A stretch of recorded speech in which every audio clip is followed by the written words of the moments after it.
वह हॉस्पिटल में भर्ती था। सूख कर हड्डियों का ढांचा मात्र बचा था। पिछले 1 साल में सारी जमा पूंजी लग चुकी थी, मगर बीमारी थी कि ठीक होने का नाम ही नहीं ले रही थी। वह पत्नी से बोला, मुझे घर ले चल, अब इन सूखी हड्डियों पर पैसे लगाने से कोई फायदा नहीं है। पत्नी बोली, घर बेच दूंगी, मगर जब तक आप ठीक नहीं हो जाते मैं हार नहीं मानूंगी जी। वह भरी आंखों से बोला, घर मत बेचना, सर पर छत नहीं रहेगी तो तुम्हारा और बच्चों का क्या होगा। यह कहानी केशव की है। नौकरी छूट जाने के कारण वह मानसिक तनाव में रहने लगा था। तनाव इतना बढ़ा कि नींद आनी बंद हो गई थी।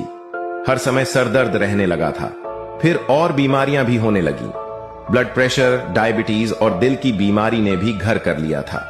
उसके शरीर पर कोई भी दवा काम नहीं कर रही थी। केशव की पत्नी मीरा कई हॉस्पिटल बदल चुकी थी, मगर कहीं भी राहत नहीं मिली। डॉक्टर का कहना था कि मरीज खुद ठीक होना ही नहीं चाहता। वह निराशा और अवसाद में घिरा हुआ है। सारी जमा पूंजी खत्म हो चुकी थी। गहने बिक चुके थे।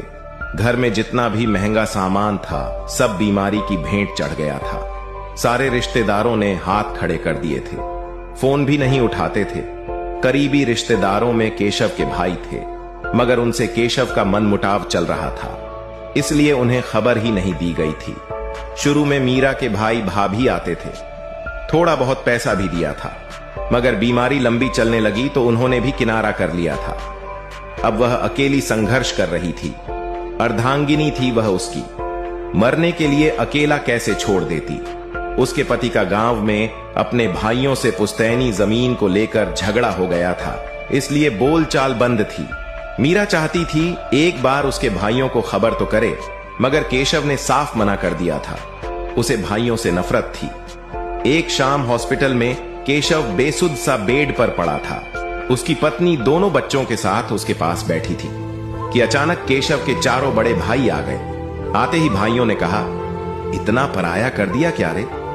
इतनी बड़ी मुसीबत में होकर भी याद नहीं किया। पता नहीं कैसे भाइयों को देखकर वह सुबक पड़ा, फिर जोर से रोने लगा।